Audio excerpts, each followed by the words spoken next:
warahmatullahi wabarakatuh. Yang terhormat Bapak Kepala SMP 1 Bojonggambir, yang terhormat Ibu Pengajar Praktik Ibu Epi, yang saya hormati rekan sejawat Bapak dan Ibu guru. Terima kasih sudah meluangkan waktu untuk hadir dalam kegiatan diseminasi budaya positif di sekolah, yang insya Allah ini adalah merupakan tugas saya sebagai CGP untuk mensosialisasikan atau membagikan praktik baik sehingga teman-teman semua dapat memahami kenapa saya harus memaparkan tentang budaya positif.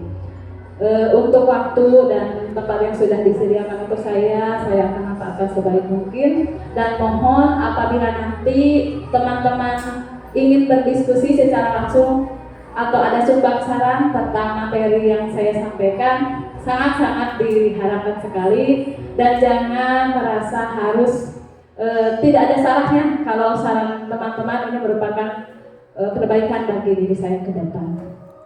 Kita mulai, bismillahirrahmanirrahim. Tujuan dari diseminasi ini, yang pertama, peserta dalam hal ini rekan saya, teman semua, dapat memahami konsep budaya dan lingkungan positif di sekolah yang berpihak pada murid. Yang kedua, peserta dapat memahami pentingnya membangun budaya positif di sekolah untuk mengembangkan anak-anak yang memiliki karakter yang kuat sesuai profil pelajar Pancasila, karena sekarang kita sudah menggunakan kurikulum merdeka untuk kelas 7, tetapi tidak menutup kemungkinan kurikulum ini kita mulai juga dibudayakan di kelas 8 dan 9 untuk pembelajarannya. Dan yang ketiga, peserta dapat mengimplementasikan salah satu konsep kunci terbentuknya budaya positif di sekolah. Apa konsep kuncinya?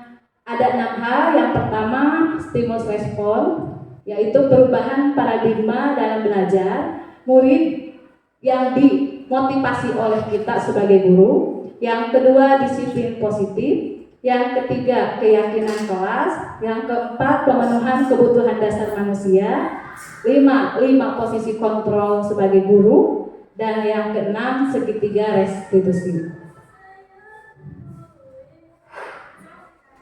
Untuk budaya positif itu sendiri perlu dipahami, itu merupakan perwujudan dari nilai-nilai atau keyakinan universal yang diterapkan di sekolah.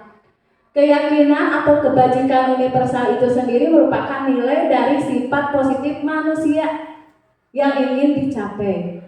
Banyak sekali keyakinan atau kebajikan universal yang diakui sebagai nilai positif. Yang pertama, tanggung jawab, keadilan, keselamatan, kejujuran, rasa syukur, integritas, dan lain-lain. Itu adalah karakter-karakter yang merupakan pengembangan diri anak dan pengembangan diri kita sebagai guru.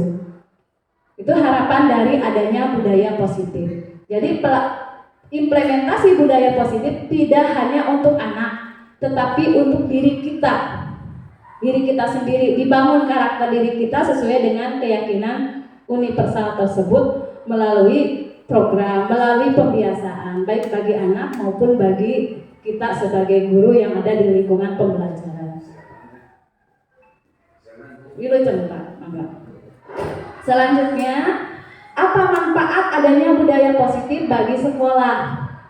Nah, ini kita samakan persepsi tentang itu. Kenapa harus ada budaya positif? Yang pertama, budaya positif dapat meningkatkan kualitas belajar siswa di sekolah. Kenapa? Nanti kita jawab ya melalui pemaparan berikutnya. Yang kedua, dengan adanya budaya positif akan tercipta kolaborasi dan kepedulian antar warga sekolah. Warga sekolah itu kan ada tenaga pendidik, ada tenaga kependidikan. Kalau kita mah tahunya adalah staf tenaga administrasi, ada siswa, ada komite, itu adalah bagian dari warga sekolah dalam pembelajaran. Yang ketiga, menumbuhkan motivasi intrinsik, motivasi dari dalam diri, di dalam diri anak untuk menjadi pribadi yang bertanggung jawab dan berbudi pekerti luhur serta akhlak mulia. Yang keempat, manfaatnya diantaranya terarahnya perilaku warga sekolah. Artinya ada tujuan. Di sekolah kita memiliki visi, maka itulah yang akan kita capai sesuai dengan budaya yang akan kita kembangkan untuk pengembangan karakter tadi sesuai dengan profil pelajar Pancasila. Itu maksudnya. Selanjutnya, bentuk budaya positif tadi sudah dikatakan ya, diantaranya perubahan paradigma belajar. Apa makna perubahan paradigma belajar? Yaitu ketika orang tersebut sudah dapat mengenali dan memahami kebutuhan dasar apa yang melandasi sebuah tindakan. Itu paradigma belajar. Sehingga dapat menemukan cara efektif untuk memenuhi kebutuhan tersebut. Kalau tidak salah, di dalam sosialisasi IKM sebelumnya kita membahas tentang bagaimana pemetaan kebutuhan murid sebelum pembelajaran untuk penerapan pembelajaran berdiferensiasi. Ya kan Bu ya? Masih ingat? Jadi sebelum belajar kita mengadakan asesmen diagnostik, di mana di situ asesmen ini diharapkan dapat memberikan pola pikir kita bagaimana agar kita bisa mengembangkan pembelajaran yang memenuhi kebutuhan belajar murid melalui identifikasi kebutuhan. Maka sebelum pembelajaran kita mengadakan penilaian terlebih dahulu atau dikenal dengan asesmen. Nah, untuk apa? Untuk merubah paradigma, untuk merubah pola pikir anak. Kalau kita memberikan pembelajaran sesuai dengan kebutuhannya, apa kebutuhan belajar itu? Yang pertama adalah kesiapan belajar murid. Kalau tidak siap kan anak-anak, kita kalau masuk ke kelas, anak tidak siap untuk belajar, maka hasilnya tidak akan sampai pembelajaran tersebut. Yang kedua, minat murid.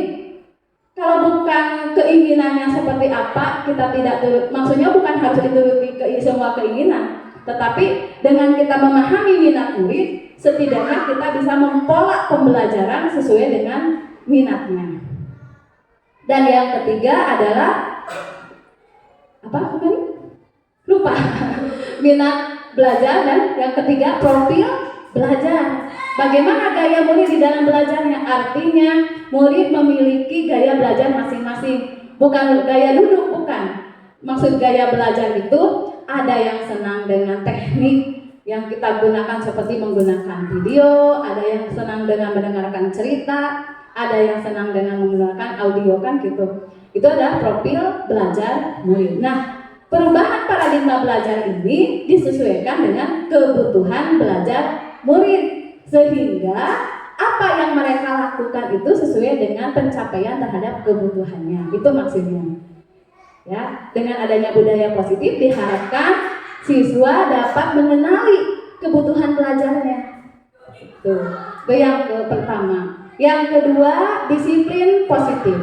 Nah, disiplin positif itu adalah penerapan disiplin yang membimbing dan mengajarkan anak untuk dapat berperilaku baik tanpa kekerasan dan ancaman. Walaupun selama ini mungkin pola pikir kita terhadap namanya kata disiplin itu adalah sebuah ketegasan yang dibarengi kadang itu pengalaman diri saya ya Bu, Pak, mudah-mudahan Bapak dan Ibu tidak. Pengalaman saya ketika menerapkan disiplin harus tegas, maka muncullah sebuah ancaman, kata-kata mengancam, awas kamu jangan begini, jangan begitu. Kadang seperti itu ya Bu. Apakah Ibu juga sama? Tapi mudah-mudahan tidak. Dengan memahami budaya positif, kita memahami yang bagaimana disiplin yang sifatnya positif. Artinya kita mengurangi bentuk-bentuk ancaman tersebut. Kita boleh tegas dengan aturan, tetapi bukan dengan ancaman. Itu maksud disiplin positif. Jadi hal yang didapatkan anak adalah bukan bukan merasa disalahkan, tapi mereka memahami apa kesalahannya. Itu disiplin positif ya. Jadi tidak dihakimi lah anak itu mungkin ya, kalau bahasa hukumnya itu. Karena kalau aturan itu kan berhubungan dengan penerapan hukum. Nah, tapi mereka tidak dihukum, tidak merasa dihukum, tidak merasa dihakimi. Nah, dengan kita tegas terhadap penerapan aturan, tapi tidak merasa dihakimi. Mereka menyadari bahwa kesalahan itu mereka perbuat. Itu maksud dari disiplin positif. Yang ketiga, keyakinan kelas. Ini sudah di pertemuan sebelumnya saya sudah memaparkan bagaimana cara membuat keyakinan kelas. Karena keyakinan kelas itu adalah kesepakatan bersama antara guru dan murid yang dilakukan selama proses pembelajaran. Waktu pemaparan keyakinan kelas, ada yang bertanya, kalau sekolah memiliki keyakinan mungkin atau tidak? Jawabannya mungkin, gitu kan? Sekolah juga memiliki sebuah keyakinan, gitu. Selain dari keyakinan yang kita buat di dalam kelas. Nah itu, jadi keyakinan kelas berhubungan dengan aturan yang dibuat bersama antara guru dengan murid ketika pembelajaran. Selama ini ibu dan bapak sudah memiliki keyakinan kelas sebelum pembelajaran?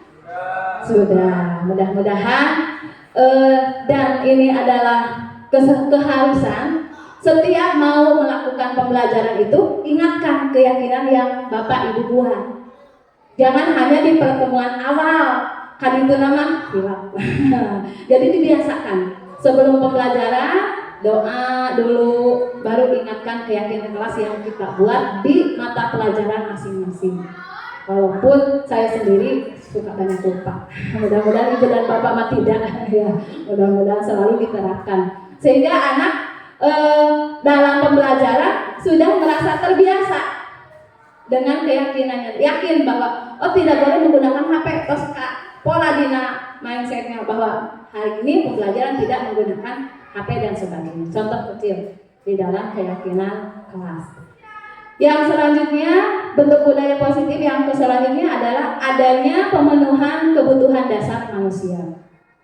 Kebutuhan dasar manusia pada umumnya itu ada kebutuhan fisiologis, fisik panggilannya, hubungannya dengan raga, ya, mulai makan, minum, tidur dan sebagainya, itu adalah kebutuhan fisiologis.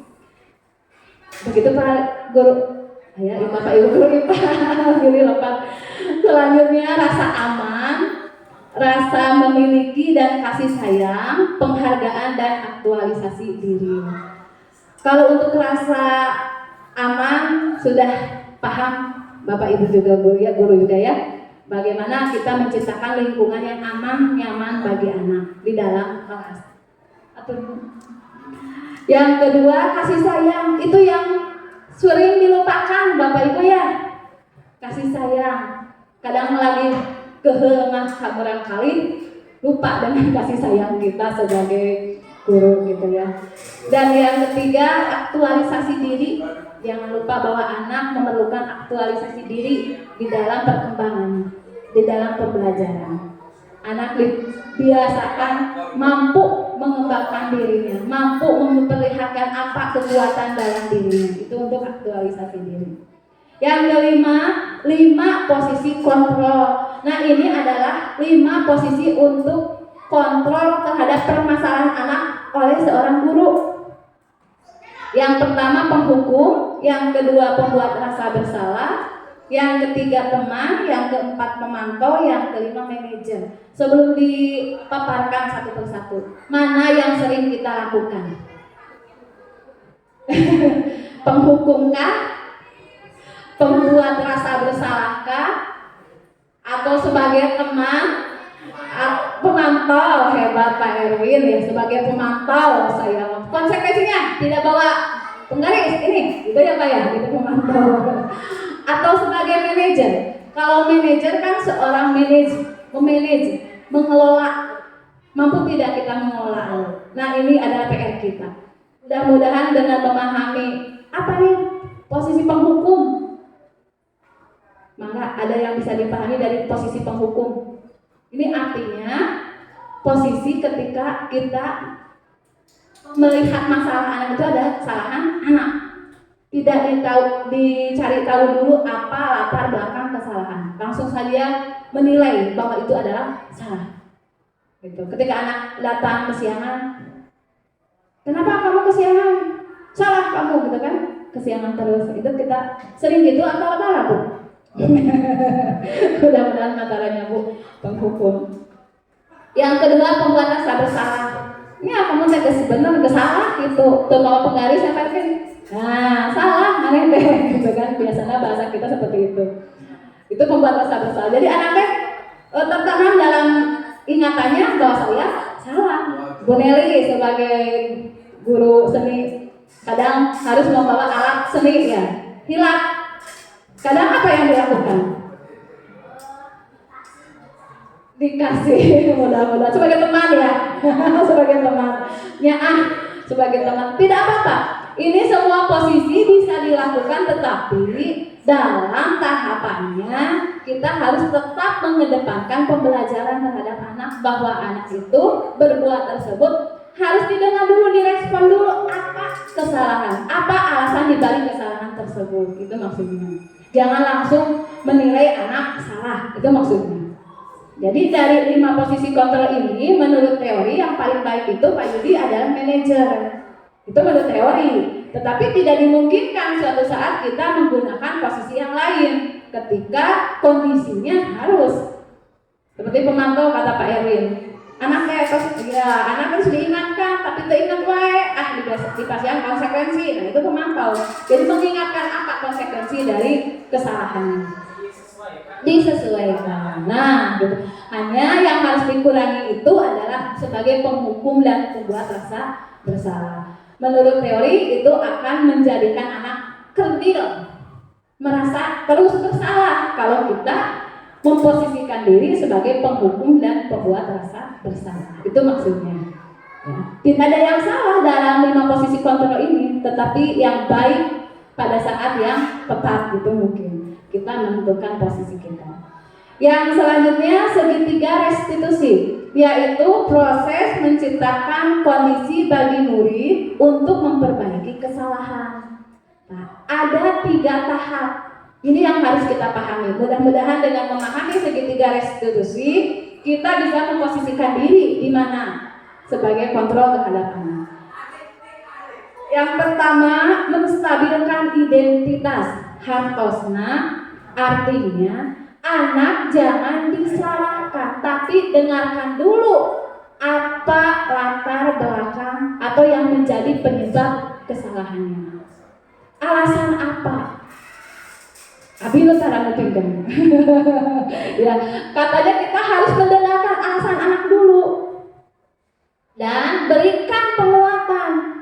Contoh, ketika ada anak datang terlambat, jangan mari terlambat datang, kunaon dan sebagainya. Mungkin kan ada salah itu teh. Harusnya katanya Bu Yani, harusnya kita memberikan contoh ke diri kita. Memang semua manusia pasti pernah melakukan kesalahan. Kamu ibu juga pernah salah, kamu juga mungkin pernah salah. Tetapi bagaimana ke depan agar tidak salah lagi? Nah, itu katanya, itu di dalam menstabilkan identitas.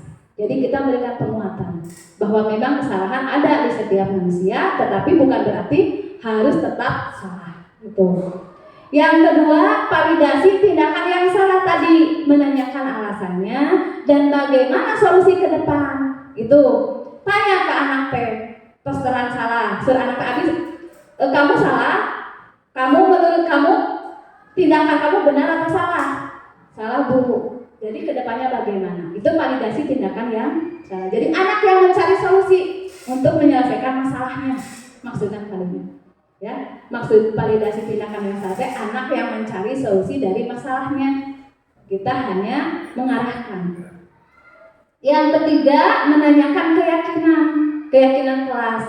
Hubungkan dengan keyakinan kelas atau keyakinan sekolah yang kita buat. Kalau sudah terbiasa.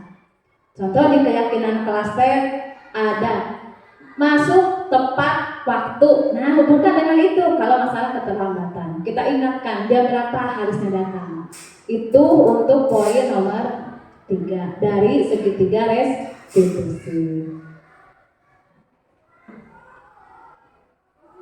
Selanjutnya, perubahan paradigma belajar didasari oleh motivasi tindakan. Katanya, setiap manusia bertindak sesuai dengan motivasinya. Ada 3 jenis motivasi. Yang pertama, menghindari ketidaknyamanan atau hukuman. Yang kedua, mendapatkan imbalan atau penghargaan dari orang lain. Dan yang ketiga, menjadi orang yang mereka inginkan dan menghargai diri sendiri dengan nilai-nilai yang mereka percaya. Nah, ini ada kasus. Mangga ditelaah, kita refleksi diri. Sebagai seorang pendidik, saat Anda perlu hadir di suatu pelatihan, motivasi apakah yang mendasari tindakan Anda? Maka Bapak Ibu pilih A, B, atau C motivasinya. Yang pertama, motivasinya adalah untuk menghindari hukuman ketidaknyamanan. Yang kedua, untuk mendapatkan penghargaan. Yang ketiga tadi, untuk menghargai diri sendiri. Maksudnya memotivasi karena hukuman. Oh, terhadir deh, takut. Nah, takut diaksen oleh bapak kepala. Pada hadir. Nah, itu contoh motivasi yang pertama. Ada workshop ya IKM. Mau tidak mau harus hadir ya. Motivasinya karena takut dihukum. Pak Erin, Mama gimana Pak Erin? Terima kasih ya. Untuk saya pribadi, ketiga motivasi itu selalu ada ya, bergantian. Memang secara jujur untuk ketiga motivasi itu ada ya, selalu muncul tergantung situasi dan kondisi pada saat aktivitas atau kegiatan.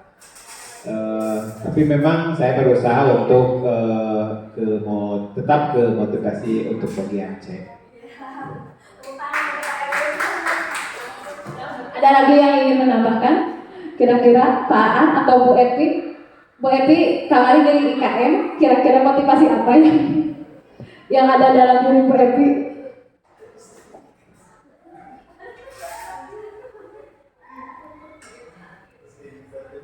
Bismillahirrahmanirrahim.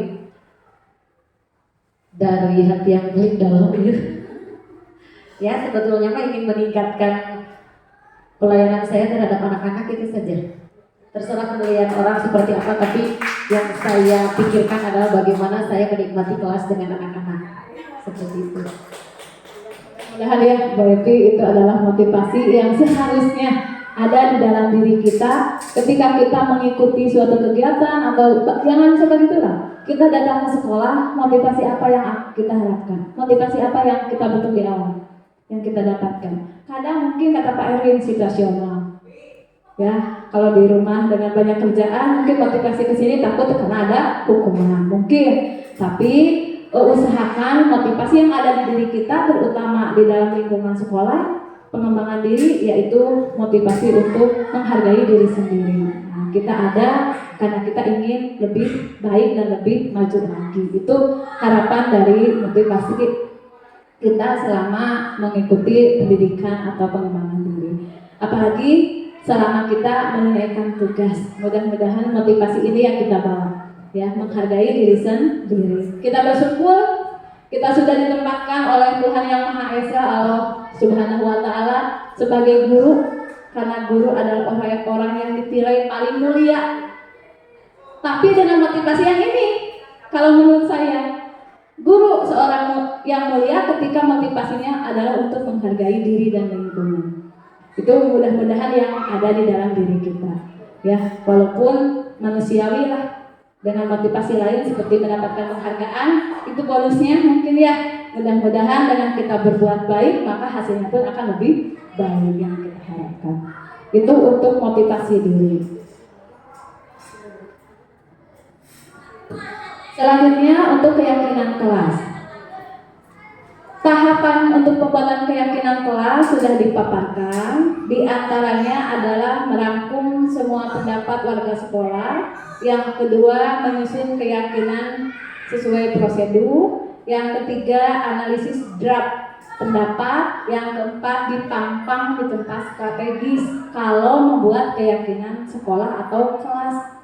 Bapak Ibu sudah membuat keyakinan kelas? Sudah dipampang belum?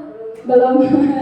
Secepatnya dipampang agar mudah anak belajar, anak dibiasakan literasi sehingga dengan terus literasi mengingat nantinya juga terbiasa. Itu harapannya ya. Jadi enggak pempangkeun Bu. Ameh kapingnya langsung hasil dari pembuatan keyakinan kelas. Nah, ini waktu pemaparan tentang pembuatan keyakinan kelas. Alhamdulillah saya diberi kesempatan Bapak waktu itu oleh teman-teman untuk membuat bagaimana tahapan membuat keyakinan kelas.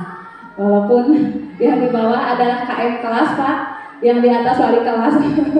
Karena situasi sedang kegiatan ya Bu Rani dengan PPDB berhubungan dengan itu, maka dialokasikan di ruang guru untuk pemaparan tentang pembuatan keyakinan kelas. Untuk implementasinya, waktu itu saya mengambil kelas 9D yang diwalikaskan oleh Bapak Karatin Marsin. Nah, Pak Karatin menerapkan pembuatan keyakinan kelas waktu itu dan alhamdulillah pembuatan keyakinan kelasnya sesuai dengan tahapan yang dipaparkan. Berarti semuanya sudah bisa memahami dan bisa menerapkan atau bisa membuat keyakinan kelas. Ini hal yang sangat baik sekali dan mudah-mudahan menjadi budaya positif di kita untuk lebih ke depannya dibiasakan dalam pembelajaran masing-masing mata pelajaran. Itu harapannya.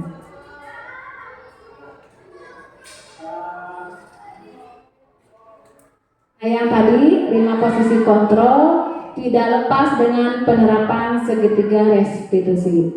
Karena tadi sudah memahami bahwa restitusi itu adalah tahapan di dalam penyelesaian masalah yang dihadapi oleh anak maupun oleh diri kita sendiri. Boleh Bu, kita terapkan di lingkungan keluarga, tidak hanya di sekolah. Ketika menghadapi permasalahan yang mungkin butuh kesabaran, boleh diterapkan di lingkungan keluarga.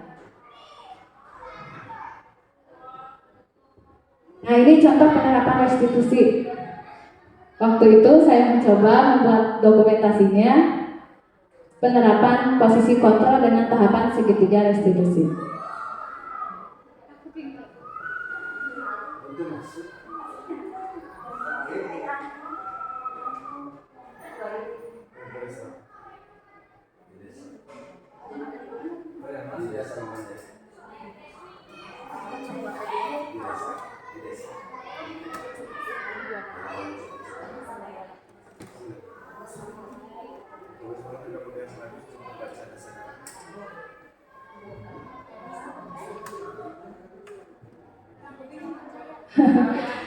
Alif ya, sekolah.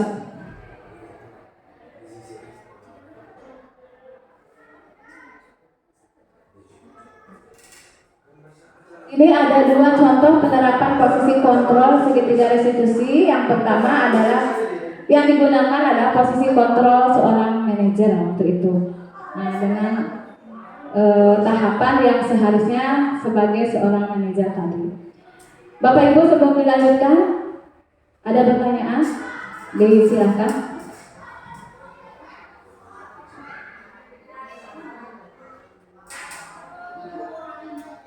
Silakan Pak.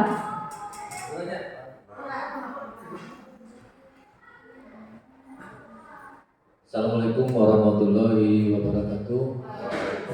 Terima kasih Ibu ini atas waktunya. Ada beberapa hal yang ingin kami tanyakan dari paparan sejak awal ya Bu. Yang pertama tentang ancaman tadi.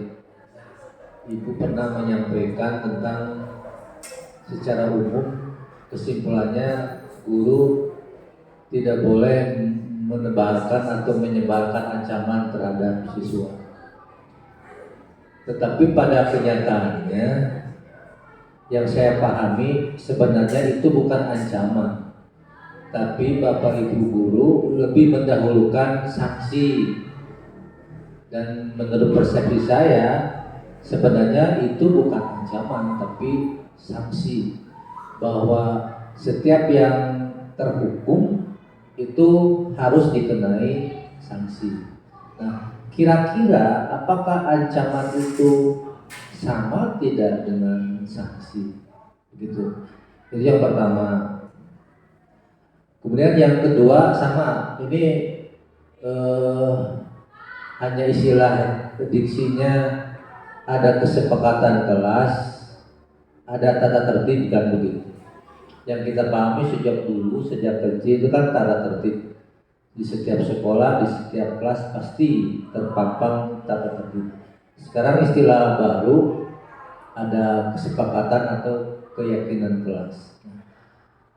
Apakah kedua hal ini sebenarnya sama atau memang berbeda? Itu yang kedua. Kemudian yang ketiga itu yang segitiga restitusi itu, memang kalau menurut saya itu sangat penting dan kita coba terapkan. Bagi saya pribadi, Bu, setiap hal baru perlu dicoba. Apakah itu efektif atau tidak itu kan nomor dua ya. Jadi kita tidak usah merasa antipati dengan setiap inovasi. Kita coba dulu, sebab pada dasarnya tidak ada yang lebih baik ya Bu. Konsep dulu dengan sekarang menurut saya itu sama-sama baik.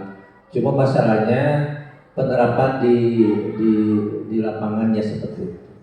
Nah, yang segitiga restitusi ini supaya lebih detail Bu, alangkah baiknya dijelaskan step by stepnya Bu. Sebab setiap saat kita ketemu masalah Bu, termasuk tadi ya Bu Deli, kita ketemu masalah tentang bullying. Kita kadang-kadang kan perasaan sudah sering menyampaikan ke anak sanksinya begini, tapi kok anggar wae itu budak itu kumaha itu. Nah, kira-kira bisa nggak Ibu jelaskan detail?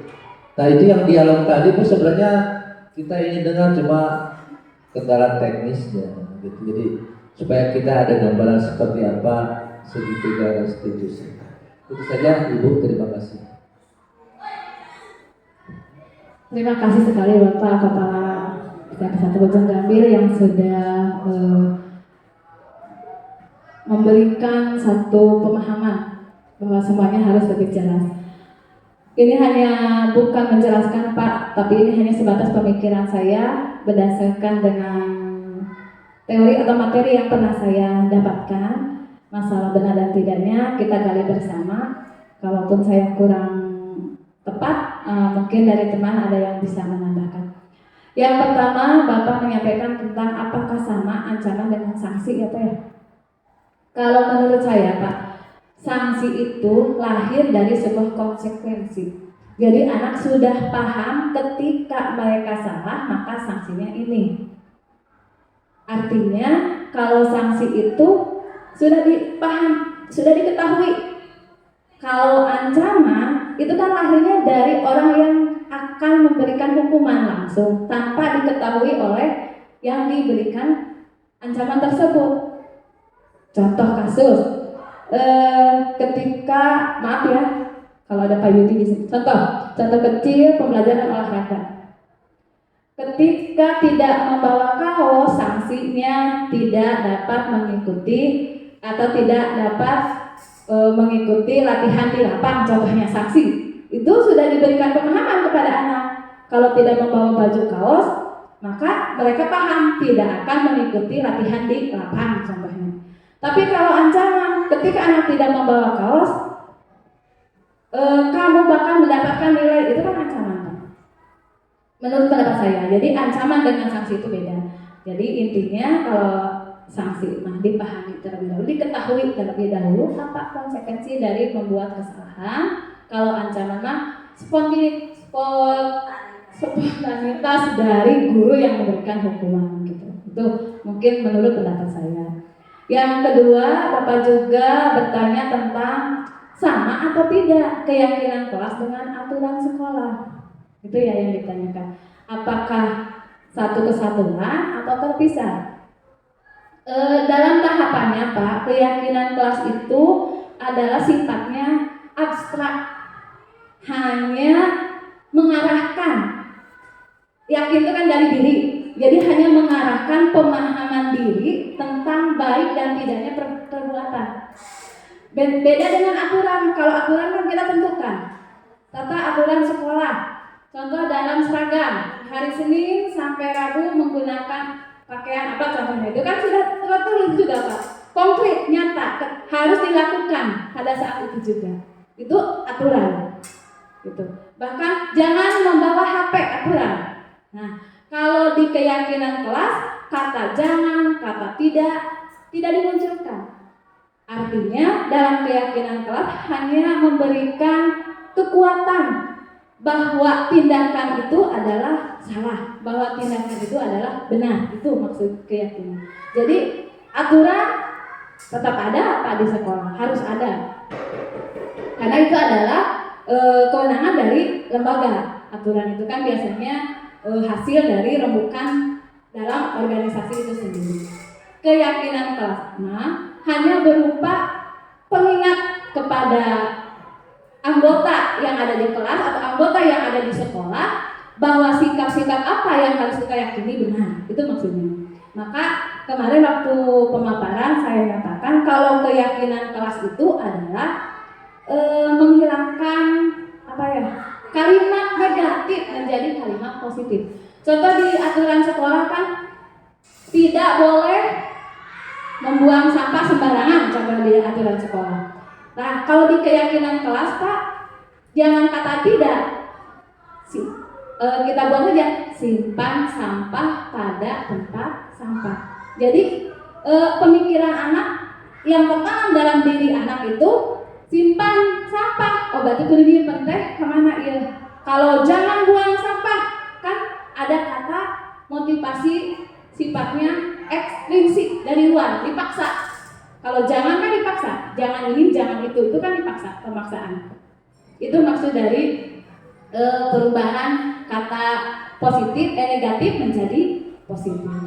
Baik dan tidaknya, kalau menurut teori, keyakinannya lebih ke arah motivasi intrinsik Pak. Jadi sadar diri, gitulah intinya, untuk membangun kesadaran diri. Kalau aturan kan ada sifatnya hubungan dengan lingkungan sehingga motivasinya ekstrinsik sifatnya karena dipaksa oleh keadaan. Iya, keadaan oleh lingkungan. Seperti tadi motivasi diri itu berasal dari dalam diri atau dari luar. Dengan penghargaan berarti dari luar. Dengan hukuman berarti dari luar. Kalau dari dalam diri ya tadi menghargai diri sendiri. Itu maksudnya. Itu menurut pemahaman saya Pak. Jadi ada dan tidaknya aturan dan keyakinan harus ada Pak. Aturan harus berpaham karena itu konkret, nyata, real, harus dilakukan. Sedangkan keyakinan kita usahakan sisipkan agar anak memahami bahwa perbuatan baik seperti apa dan pola pikir mereka pun didasari dengan kesadaran dari dalam diri sendiri. Dan yang ketiga, untuk segitiga restitusi tahapannya, karena tadi ada 5 posisi kontrol, kita ambil yang seharusnya ya. Walaupun kata Pak Erin mungkin yang 5 itu kita lakukan sesuai dengan situasi. Menurut teori yang baik itu adalah kita menggunakan posisi kontrol seorang manajer. Tahapannya adalah segitiga restitusi. Yang pertama tadi menstabilkan identitas. Di situ setiap guru harus menguatkan anak dulu walaupun salah anaknya. Seperti kasus bullying ya. Bu Neli, Bu Epi malihan kamari, suping murang kali laporan, Bu Abi dibully ya Bu ya. Nah, harusnya katanya Bu, ini baru teori, saya juga belum bisa menerapkan 100% ya. Ketika itu kedua anak yang bertikai dipanggil, dihadapkan berdua gitu di hadapan kita, tanya dulu kepada yang membulinya. Nah, kenapa? Jadi tanya dulu apa alasan dibalik pembulian tersebut. Kita dengarkan. Kalau kita sudah memahami, kita beri penguatan baik kepada korban yang merasa korban atau kepada yang melakukan kesalahan tadi gitu ya. Berikan penguatan. Mana menurut kalian yang baik? Tindakan apa yang baik? Itu validasi menstabilkan identitas. Jadi jangan membuat anak kecil hati dengan perbuatannya. Nah, maksudnya contohnya seperti ini saja yang mudah. Ketika anak mengambil pulpen orang lain, tanya alasan aku ibunya. Contohnya, Cek, kenapa kamu mengambil pulpen Cecep? Bu, Abi tidak ada pulpen kan sakit dimana rumah. Saya tidak punya pulpen, makanya saya ambil gitu kan. Nah, kalau mengambil kata kita kepada dua-duanya, kalau mengambil milik orang lain tanpa izin dari yang punya baik atau tidak, itu menstabilkan identitas. Sina mereka yang menjawab baik dan tidaknya, jangan diarahkan oleh kita maksudnya itu. Ya, baik atau salah, boleh atau tidak, kan nanti ada jawaban mereka, boleh atau tidak. Nanti kalau dari boleh, ya kita kasih informasi sesuai dengan apa yang kita tahu, bahwa kalau mengambil milik orang lain tanpa izin, menurut kita boleh atau tidak, sama kan dengan pendapat anak. Gitu. Kalau kata anak yang tidak boleh, berarti sama dengan pendapat kita. Kalau boleh, kenapa boleh? Nanti kan anak menjawab lagi. Nah, gitu. Nah, setelah anak menjawab, setelah anak menjawab sesuai keinginannya, baru kita berikan pemahaman yang seharusnya. Tekenging anak pulpen batur teh kan agama oge, nah bisa seperti itu. Itu menstabilkan identitas. Setelah anak paham dengan keadaan atau permasalahannya, baru yang kedua, validasi tindakan yang salah gue. Jadi, terus ngupingkeun ya pendapat kita sesuaikan dengan hukumnya, dengan aturannya. Anak kan menjawab, oh maunya Bu, lupa contohnya. Nah, kan kamu sendiri tahu itu salah. Jadi, bagaimana agar tidak terulang kembali? Kurang paras gitu Bu. Bagaimana agar perbuatan ini tidak terulang? Biarkan anak menjawab sendiri. Kayak kembali anak ke bumi, contohnya. Nah, baru kita kasih penghargaan yang terakhir. Tadi kan menanyakan keyakinan, oh benar, itu teh benar. Namun kita mengatakan bahwa dirinya salah dan saya akan memperbaiki, kita hargai. Nah, penghargaan itulah yang diyakini sebagai kebaikan bagi anak. Itu Pak, mungkin tahapan sederhananya. Mudah-mudahan dengan kasus pembulian yang kita hadapi, kita juga bisa menerapkan hal ini. Bu Nelly ya, Bu Epi, jadi tanya dulu apa alasan dibalik itu. Tapi kadang kemarin contoh kasus yang Bu Epi hadapi, hal kecil ya Bu, dari bermain. Kalau kita makan pembulian teh menganggapnya kekerasan fisik, kekerasan apa ya? Waktu kemarin alasannya teh pembagian kelompok tidak diakui, kan bingung kita juga. Mungkin saja kan alasan teh alim aja kita mau bau, bingung pula. Pakai bingung. Nah, harus inti nama temukan kedua belah pihak dulu, itu saja dulu. Temukan kedua belah pihak, jangan dengan salah satu pihak itu paling nanti. Sila mengungkap karena semuanya.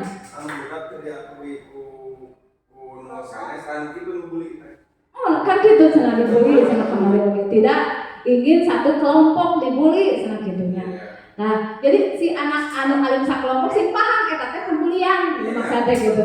Anak anu tidak dibawa karena kelompok sih paham kunaon alasan tadi ajarkan lah. Jangan saduana. Semuanya bisa memahami letak permasalahan mereka, gitu maksudnya. Sebetulnya di tiap kelasnya ayam gitu teh, jadi si salah satu anak tidak ada yang membuli. Nah, jadi kelompok kan jadi aku itu ada anak gitu. Nah, terjadi di semua kelas. Iya, nah itu pembulian kecil. Mulai berangkat kata dari kata bully teh hal kecil oke bisa dikatakan real untuk saat ini. Sehingga nah ini tugas yang kita dalam segitiga restitusi. Nah, temukan dulu orang yang bermasalah tadi, kedua anak tersebut, pahami keduanya dengan alasan mereka wios alasan apapun ke kupingkan ke orang teh gitu paninten. Nembe sina mencari solusi dari masalahnya. Walaupun sesuai saran kahoyong orang bu, tidak sesuai dengan keinginan kita solusinya, biarkan saja mereka bicara dulu.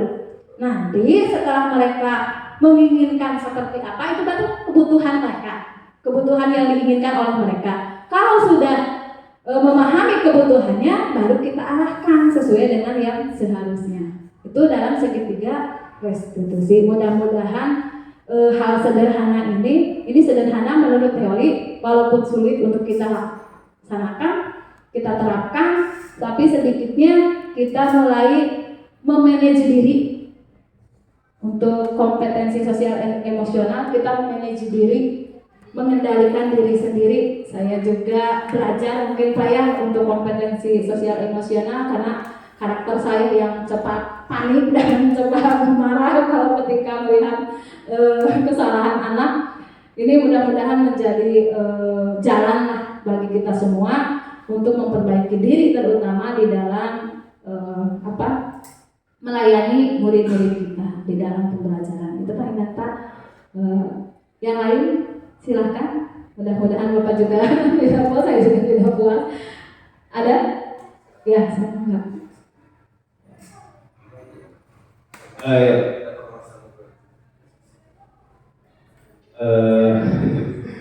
Untuk segitiga restitusi mungkin ini yang sekarang dihadapi oleh sekolah seperti kasusnya maaf ya Lora itu bisa dicobakan gitu untuk di tahap ke segitiga restitusi gitu seperti kasusnya Lora gitu kan, meskipun pada dasarnya kita sudah a priori lah gitu ya terhadap dia, tapi mungkin bisa dicobakan juga.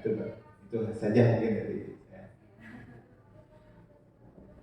Untuk kasus yang sudah terlanjur terjadi dan mungkin jawabannya sudah ada ya Pak, solusinya sudah ada. Mudah-mudahan seperti kasus seperti itu kita tidak langsung menilai anak 100% salah, itu maksudnya. Segitiga restitusi itu bagaimana kita memahami bentuk kesalahan anak, bukan menyalahkan anak, itu maksudnya yang paling sederhana. Jadi jangan sampai kita udah salah padahal belum tentu anak yang salah gitu. Itu maksud dari segitiga restitusi. Ya Pak. Di kawitan itu ya. Pada ya. Seperti kasus Lora, juga sudah orang keluarga. Kan pada akhirnya eksekusi di kepala sekolah. Menurut Ibu, kasus Lora dengan eksekusi seperti itu cocok tidak dengan konsep segitiga restitusi? Emang ngobrol kurang jangan pembelajaran papayun. Ya kita eksekusi dengan tidak diterima lagi di sekolah. Cik Ibu, segitiga restitusi itu berlaku nggak menurut Ibu? Kan yang ngobrol ya Bu? Kalau dihubungkan dengan segitiga restitusi, Pak, ini hanya tahapan kita menyelesaikan masalah keputusan akhir itu ada kebijakan Pak. Jadi eksekusi tadi saya katakan Bapak ada di tangan kepala, itu kebijakan Bapak, kewenangan Bapak. Jadi tidak bisa dikatakan apakah kita sudah melaksanakan segitiga restitusi. Kalau tahapan yang kita buat, menurut saya sudah Pak. Bapak sudah memanggil orang tua, gitu kan, menanyakan kenapa, gitu kan. Terus memberikan, mereka juga mengakui kan bahwa mereka memang salah, gitu kan. Ya, walaupun solusi yang mereka berikan tidak sesuai apa yang kita inginkan. Kan solusinya yang kita inginkan mereka ya mundur mungkin dengan sadar diri. Tapi pada akhirnya kita yang memutuskan. Hanya di tahap akhir mungkin Bapak yang tidak menyelesaikan atau sesuai dengan segitiga restitusi. Jadi kalau restitusi bagaimana masalah itu diselesaikan oleh yang membuat masalah itu. Biasanya tadi di langkah ketiga aku tanya ada kembali ke keyakinan keras. Iya. Di langkah ketiga kembali ke keyakinan keras. Kan berarti sebelumnya kita sudah buat keyakinan kelasnya. Betul. Ke depan Bapak Ibu ketika membuat keyakinan kelas ini diantisipasi. Betul. Jadi umpamanya orang eksekusinya Terus ayo. iya. Keyakinan kelasnya sepakat. Nah, Betul Pak.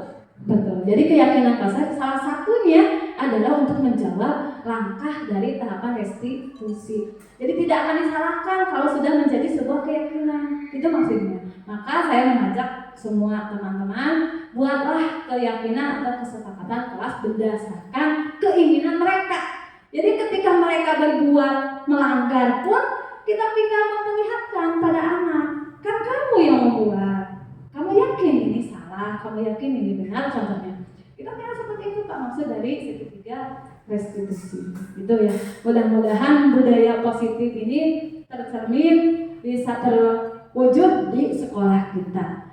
Yang paling pokok dari adanya budaya positif di sekolah adalah lingkungan atau suasana yang positif. Gitu. Maka akhirnya dari bagaimana kita memposisikan diri sebagai kontrol terhadap anak.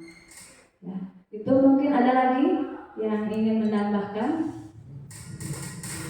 Ya, enggak. Balik enggak ya? Wah, terkabut kan. Enggak. Tadi setelah membuat keyakinan kelas disetujui oleh warga kelas, berarti kalau yang tidak sesuai, ada yang melanggar lah, ada yang melanggar hasil keyakinan, boleh diterapkan sanksi? Boleh. Oke. Kan ada kita membuat keyakinan satunya simpan sampah pada tempat sampah. Kalau tidak Bu, maka gitu kan anak-anak Ya. ketika mengungkapkan satu aturan, kalau tidak Bu, denda dan sebagainya. So kita putuskan apa konsekuensi dari tidak melakukan buang sampah di tempat sampah, oke kan? Nah ini dibuat lagi aturan konsekuensinya. Mereka sudah meyakini, oh lamun buang sampah sembarangan bakal kudu bayar 500 contohnya. Sudah yakin itu, udah bayar. Mudah-mudahan itu yang diharapkan dari keyakinan kelas. Jadi sadar diri dengan kesalahan dan melakukan atau menerima apa konsekuensinya tanpa harus kita yang mengharuskan gitu, yang mewajibkan. Itu maksudnya. Jadi makanya keyakinan kelas jangan ada kata negatif, tidak dan jangan.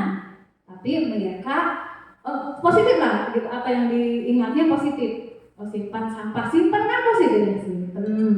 Kamu tadi simpan, oh kan nanti kudu bayar duit 500 contohnya untuk kas, nanti bayar sendiri. Itu mudah-mudahan. Karena namanya perubahan perilaku itu kan tidak hanya 1 hari 2 hari. Kita berproses, gitu kan. Untuk mewujudkan visi misi kita saja kita berproses. Apalagi ini perubahan paradigma atau perubahan pola pikir manusia. Ya karena namanya terbiasa, makanya kenapa dibudayakan melalui pembiasaan.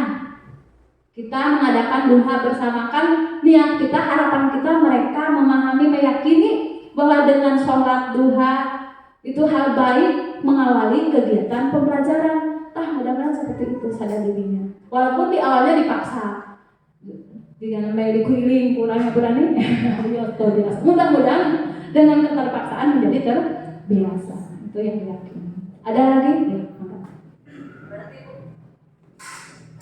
sanksinya juga tergantung pelanggarannya berarti Bu, tergantung kasusnya seperti tadi dihubungkan kasus Nuroranya. Kan itu kan pelanggaran misalkan berat, berarti sanksinya oke berat. Seperti itu, jadi kebijakanmu di akhir anger gitu, ada sanksi gitu. Jadi tergantung kasusnya atau pelanggarannya itu ya. Ya kan kalau upami ukur hanya tidak bisa mengikuti sholat berarti masih ringan sanksinya, tidak membuang sampah masih ringan. Ini berarti tergantung kembali lagi ke pelanggaran atau kasusnya gitu ya Bu. Jadi artinya setiap permasalahan kan berbeda tingkatan tahapan kesulitan, maka konsekuensinya pun sama, kadarnya bakal sesuai dengan apa yang dilakukan. Mungkin itu. Alhamdulillah banyak sekali masukan. Ada lagi Ibu, Bapak yang ingin disampaikan?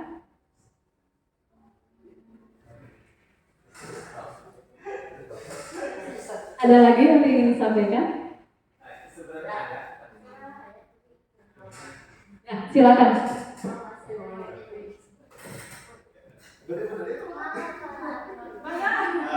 Ini dalam manajemen itu tadi kan ada yang membuat rasa bersalah.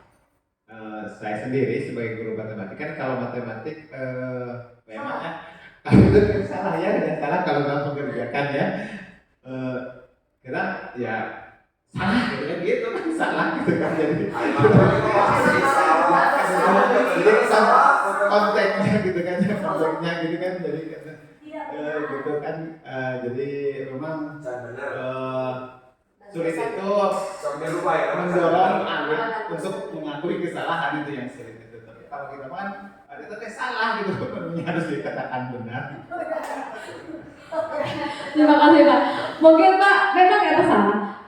Kita perbaiki komunikasinya saja. Mungkin ulang ada salah atau mungkin kurang tepat atau bagaimana ya. Artinya di sini artinya pembuat rasa bersalah itu kalau pembuat rasa bersalah Pak maksudnya jadi kamu teh salah datang melamar datang gitu maksudnya ya. Jadi ungkapan yang kita ucapkan ada kata-kata salah. Nah kita coba dengan kata lain tapi mengarah ke mereka memahami bahwa itu salah. Sebab bapak belakang udah ada jam apa?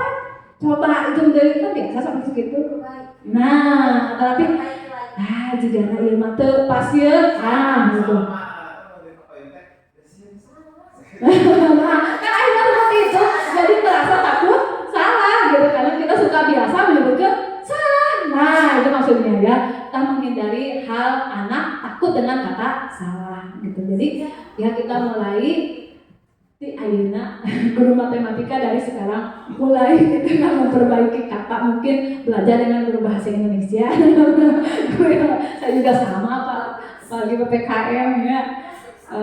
Aturan yang dipakai sehingga ada ketegasan dalam apapun harus disiapkan gitu. Ada lagi Bu Neri? Ya, mangga di akhir penghujung mudah-mudahan. Ya, assalamualaikum warahmatullahi wabarakatuh.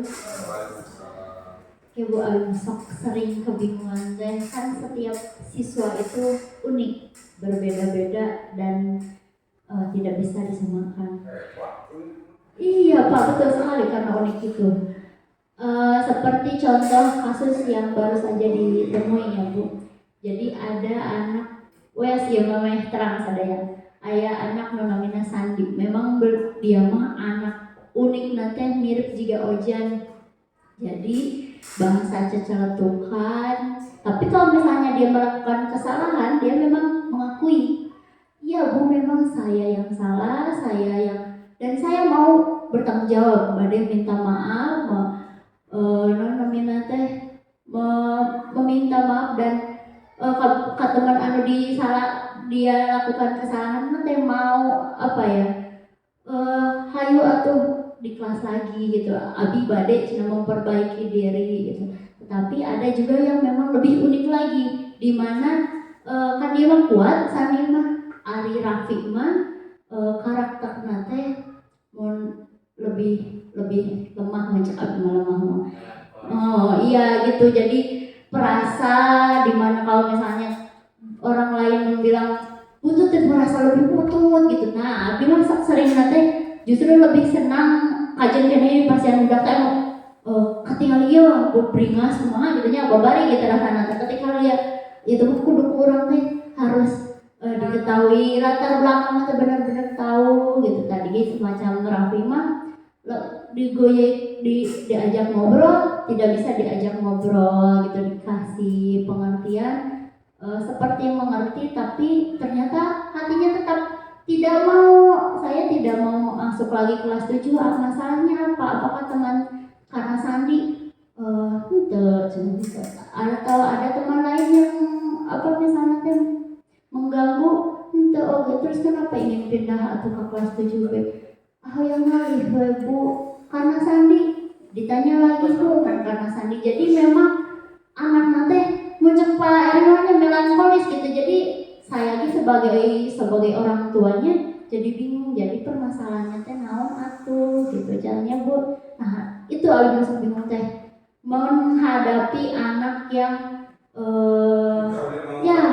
ya sulit mengungkapkan gitu ya, introvert. Abi termasuk orang introvert tapi itu kumahanya ya memang kumaha supaya Abi tidak salah gitu ya.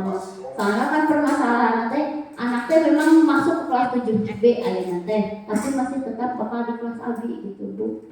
Pindah belajar hukum. Terima kasih atas pengalaman yang Ibu hadapi. Ini adalah berhubungan nantinya dengan pembelajaran diferensiasi. Nanti kita akan sama-sama bagaimana menerapkan pembelajaran diferensiasi di mana anak itu memiliki keunikan. Betul sekali, kita harus sebelum pembelajaran mengidentifikasi kebutuhan yang unik-unik tersebut, ya Bu. Mudah-mudahan kita bisa sama-sama lagi di dalam kolaborasi untuk mengembangkan pembelajaran yang lebih membuat nyaman untuk anak di kelas. Kalau masalah karakter itu Bu nanti ada di dalam pembelajaran PSE, pembelajaran sosial emosional. Mudah-mudahan ke depan saya juga setelah mempelajarinya bisa sharing dengan Ibu dan Bapak. Kalau sekarang belum ya, belum. Nanti takutnya salah teori, salah lagi dalam penerapan. Terima kasih sekali Ibu Nelly. Terakhir saya kesimpulan bahwa budaya positif lahir Bu ketika kita semua warga sekolah dapat berkolaborasi menciptakan lingkungan positif. Jadi tetiasa ulang teh damel nyalira, tetiasa berpikiran positif nyalira, tetapi kita harus saling mengingatkan, kita saling memberikan pemahaman yang sama untuk menciptakan lingkungan dan suasana positif. Dan untuk menutup kemungkinan ketika kita datang dari rumah banyak permasalahan, datang ke sekolah dengan amarah dan emosi. Nah, di dalam pembelajaran untuk lingkungan positif itu ada yang namanya teknik stop Bu. Teknik mengambil pernapasan. Jadi, caranya tarik nafas, gitu kan, ke belakang, pelan-pelan, tenangkan diri Bu. Jadi intinya tenangkan diri dulu sebelum menghadapi anak, itu saja. Jadi untuk budaya positif, kunci yang paling utama adalah kolaborasi. Itu untuk pemaparan tentang budaya positif. Mudah-mudahan apa yang saya sampaikan dapat mengena di pemikiran Ibu Bapak, dapat bisa dipahami, walaupun maaf mungkin hanya sedikit dan mungkin tidak dipahami secara gamblang, teorinya mungkin masih ngambang. Mudah-mudahan hal ini yang saya harapkan, justru dengan Bapak dan Ibu ingin memahami lebih, nah ini adalah jalan bagi saya untuk bisa lebih lagi mempelajari tentang budaya positif. Refleksi di akhir, saya mohon dari Bapak atau Ibu, cukup 3 orang juga, apa yang Ibu rasakan setelah menghadiri atau setelah mendengarkan pemaparan dari saya. Jangan dibuat Bu, jujur saja apa yang Bapak dan Ibu rasakan. Maka sahaja. Masuk saya idenya silakan menghadapnya ke kamera saja ya.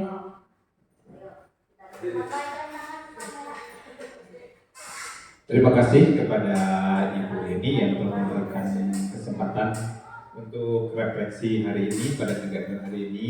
Secara pribadi saya sangat bangga, tergerak ya, dalam diri untuk terus mencoba untuk terus melakukan apa yang disampaikan secara bersama-sama dan tentunya berkolaborasi dengan baik. Meskipun memang itu sangat sulit karena memang membutuhkan suatu support system yang cukup kuat di antara rekan-rekan, tapi insya Allah saya merasa tergerak untuk melakukan apa yang disampaikan oleh Ibu ini. Barangkali itu yang dapat disampaikan untuk refleksi dari saya. Terima kasih. Assalamualaikum warahmatullahi wabarakatuh. Iya. Hatur nuhun Pak Ewin, terima kasih sekali atas refleksinya. Dari Ibu gurunya 1 orang, maka ke depan.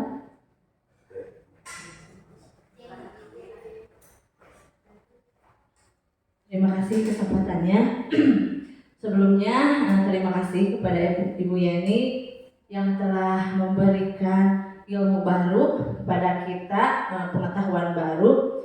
Di sini untuk yang saya rasakan sendiri itu lebih memahami lagi apa yang masih kurang mungkin di dalam diri saya pribadi dalam melayani anak, dan lebih tahu lagi tahapan-tahapannya, cara-caranya, dan yang mana yang benar dan yang mana yang salah, dan mungkin mudah-mudahan bisa lebih baik lagi ke depannya. Mungkin seperti itu. Wassalamualaikum warahmatullahi wabarakatuh. Terima kasih Ibu Rani. Waalaikumsalam warahmatullahi wabarakatuh. Masih ada yang ingin merefleksikan diri? Ada? Oh ya, mangga Bu Nelly, mangga. Assalamualaikum warahmatullahi wabarakatuh. Waalaikumsalam. Terima kasih kepada Bu Yeni yang sudah memaparkan banyak hal pengalaman beliau ya kepada kami, dan khususnya untuk saya pada pertemuan kali ini. Jadi saya lebih banyak mengkonfirmasi apa yang sudah, apa yang belum yang saya lakukan, dan apa yang harus saya lakukan ke depannya untuk memperbaiki diri dan melayani kepada anak dengan lebih baik lagi. Itu mungkin yang dapat saya sampaikan. Terima kasih. Wassalamualaikum warahmatullahi wabarakatuh. Warahmatullahi wabarakatuh. Terima kasih Bu. Cukup Bu, Bapak? Ya, kalau cukup saya ucapkan terima kasih banyak kepada Bapak Ibu yang sudah berpartisipasi. Mudah-mudahan apa yang diungkapkan dari hasil refleksi tadi dapat kita jadikan motivasi untuk pengembangan ke depan, terutama untuk sekolah kita menuju sekolah yang lebih baik dan lebih maju lagi.